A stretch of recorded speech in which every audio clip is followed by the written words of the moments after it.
Hello, we are going to look at this question about complex number taken from the year 2018 SRJC prelim paper, paper 1 question 2, and this question is about simultaneous equation for this complex number, right?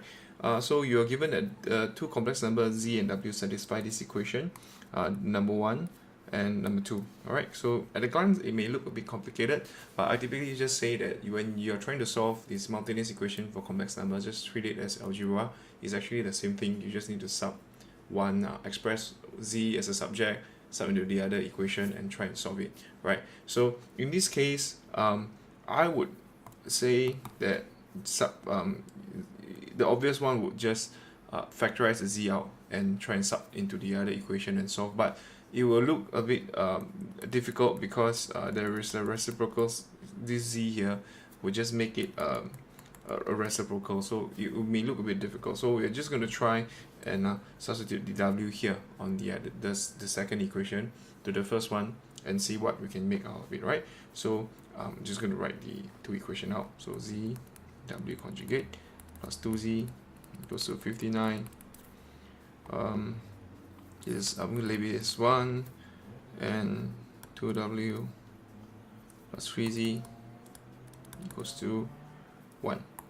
This is 2, right? So from 2, I'm just going to make w the subject. So w will just be 11 minus 3z over 2, right? So I'm going to substitute 3 into 1, right? 3 into 1. So what I'm going to get is z w conjugate. So I'm just going to sub the this w into this part here. So this would be your z, whole thing, sorry, z, sub z conjugate. So w, this is my w, conjugate, plus 2z, and plus 2z equals to 59. Alright, there you go. So now, just take note of this this expression here. So what will happen here is this conjugate would just you could just attach to every single one of it. Alright, but the thing is, when you conjugate a real number, it will just be the same value, right? Because yeah, you should know why is it so. I'm not going into the detail of it. So what you're gonna get is family. The simplest thing is just take the constant out, and I'm just gonna, this is z over 2, and basically you get minus 3z conjugate. Alright, remember when you conjugate the 3, negative 3, it will still be a negative 3, right? So that's why it's still a negative 3 there. Here it will be plus 2z equals to 59. Alright, so in this case, when you see z and also z conjugate, you just gonna just let z be x plus yi or a plus bi. I prefer to use a plus bi. So I'm just going to sub in the equation here, and I'll try to use this over here, 3. So z conjugate will just be a minus bi, right? So just sub into the equation here with a minus bi. So now I've got a the equation to solve for two unknowns. So because you have real part and the imaginary part, so you could solve for the two unknowns, right? So what I'm going to do now is I'm just going to expand and hope for the best, right? So here, what would I get? Maybe I shouldn't have changed it to z first. Sorry, this looks a bit complicated. So I'll leave it in the z form first, because I could see that this z and that z could be simplified. So I'm just gonna use 11 over 12z minus 3 over 2 z minus 3 over 2z z conjugate plus 2z equals to 15i. Great. Now this looks much better. So 11 over 2 plus 2 would just be 15 over 2z minus 3 over 2 z times z conjugate. Right? Now z times z conjugate has got a special property. This is just basically just a square plus b square. So you could just use the formula, or you could just expand it slowly. Okay, so in this case, I'm just gonna use a formula, so it's a bit quicker.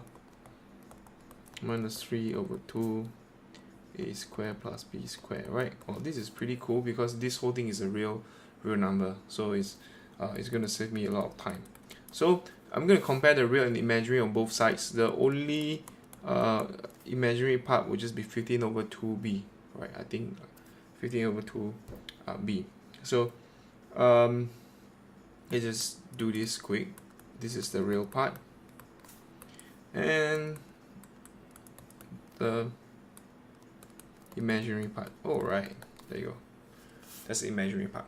So this, comparing the real, this is the real, and the real on the right hand side will just be 0, right? And this is the imaginary. This is the imaginary, right? So comparing the real and comparing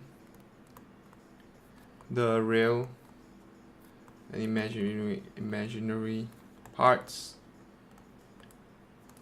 I will get I'm just get the obvious one, because this 15 over 2b and b 15, I mean, you could just get b straight, right? So I'm just going to solve for this first.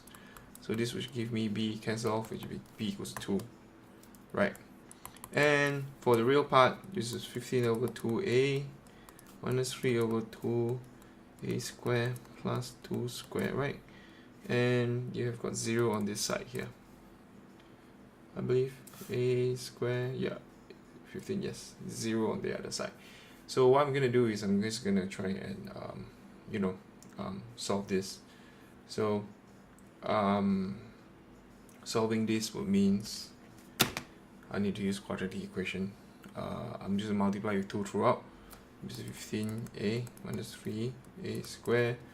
Negative 3 plus times 4 would be negative 12 because 0. 3a squared minus 15a plus 12 equals 0. Keying calculator to solve for this quadratic equation will give you xa equals to 4 or 1. Alright, so yes, a equals to 4 or 1, so it just means that when so you have two values, right? So you have two values for z. So z will just be 4 plus 2i, or 1 plus 2i. Okay, so that's great. And what I need now is to find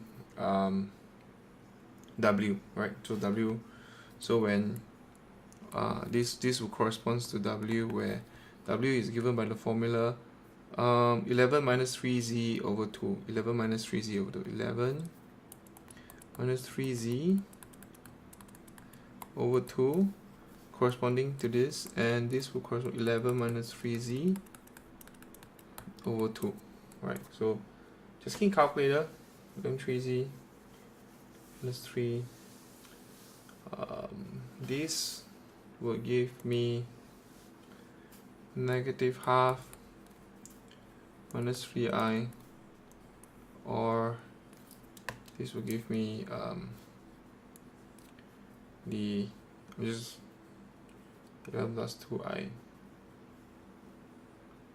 6, so this is 4 minus 3i. Okay, there you go. So hence z equals to 4 plus 2i, when w, this is a set, and the other set will be when z equals to 2i, w equals to 4 minus 3i, right? Alright, there you go. That's the answer for this question here. So thanks for watching. Any question, comments, please do leave under the comment section below, or you could visit my website to learn more about my my tuition classes. Thank you very much.